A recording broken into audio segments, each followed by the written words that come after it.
Coucou, bonjour à tous et à toutes. Vous avez bien fait de passer par là.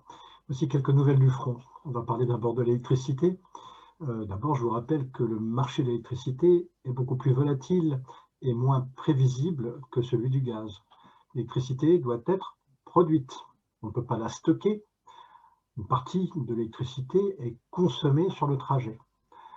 La demande de fourniture d'ARENH dont je vous ai parlé le 15 janvier pour 2021 à la demande des fournisseurs dits alternatifs à EDF est de 147,52 TWh, donc 147,52 moins 100 dédiés de la production d'EDF égale 47,52 à rechercher sur le marché du gros. L'arrêt de certaines centrales fait aussi exploser le prix de l'électricité. Quand on annonce en général une fermeture, ça a immédiatement un effet sur le marché et ça touche. En fait, on assiste à une désorganisation chez EDF qui est liée au Covid-19. Aussi, il y a des problèmes de compétences des personnes ou des sous-traitants chargés de l'entretien. Et ça, ce n'est pas que dans ce secteur-là, sauf que là, ça risque d'être effectivement un peu plus gênant.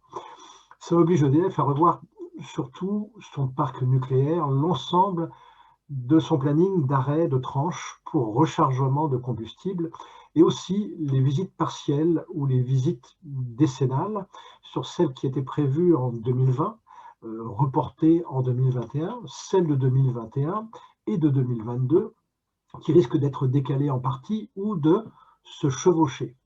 En fait, le Covid-19 a obligé EDF à arrêter 75% des chantiers de maintenance fin mars 2020. Ça ne s'est pas beaucoup arrangé depuis. Elle a bien un plan pandémie qui lui permet d'exploiter ses centrales nucléaires avec des équipes réduites, mais son programme d'arrêt de tranche pour rechargement de combustible, pour la maintenance et pour des visites décennales, opérées à plus de 80% par des prestataires extérieurs, a fait pchit. On a actuellement un effet yo-yo et finalement un marché extrêmement, je dirais, électrique.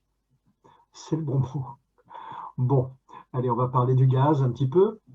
Pour le gaz, je vous rappelle que c'est surtout basé sur le prix du baril de Brent, pétrole issu de la mer du Nord.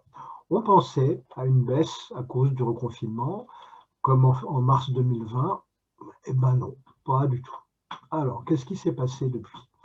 D'abord, la Chine a engagé une grande période de froid et elle est très friande de gaz naturel dans le monde entier.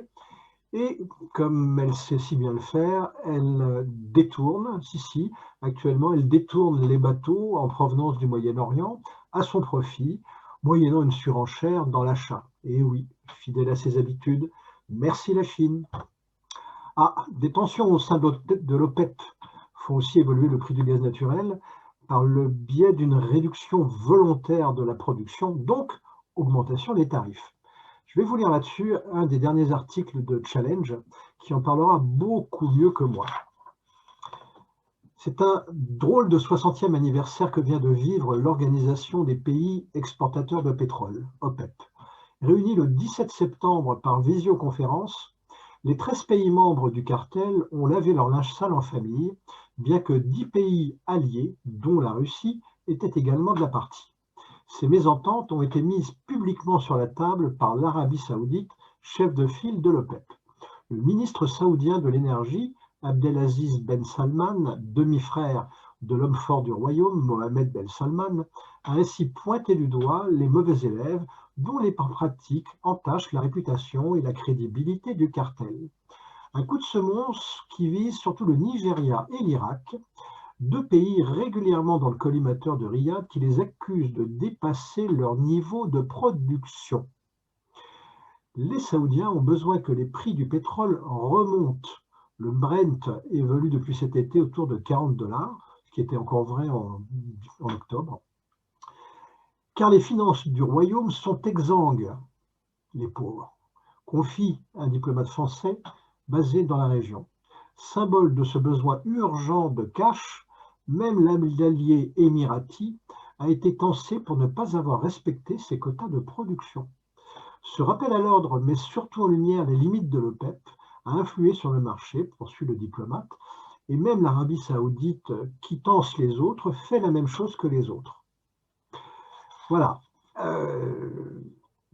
De ce fait, on va dire qu'après une période stable, eh bien, le baril du Brent, évidemment, grimpe. Là où on était à 42 $, c'était milieu septembre, on est aujourd'hui à 55,03 $. C'est pas mal, puisque nous avons maintenant donc une pénurie de gaz grâce à la Chine ou à cause de la Chine, et un prix plus important sur le PEP par la réduction de la production. Conséquence, plus c'est cher et plus ça part ailleurs, et plus on tire sur les centrales thermiques et les cogénérations. Alors je vous rappelle ce qu'est la cogénération. Ça consiste à produire en même temps deux formes d'énergie différentes simultanément, le plus généralement chaleur et électricité. En plus d'être produites en même temps, ces deux énergies sont aussi générées au même endroit et avec la même source.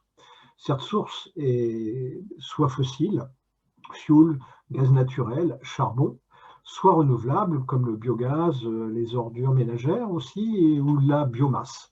Souvent, c'est un mélange de tout ça. Donc, on utilise une partie des énergies fossiles pour compenser. Ça s'appelle le serpent qui se mord la queue. Bon, on va s'arrêter là pour aujourd'hui. C'était juste pour passer un bon dimanche, après ces sympathiques nouvelles du front froid, bien sûr. Bonne fin de week-end à tous. Encore merci à la Chine et un grand merci à l'Arabie Saoudite. Et à la semaine prochaine. Bye bye.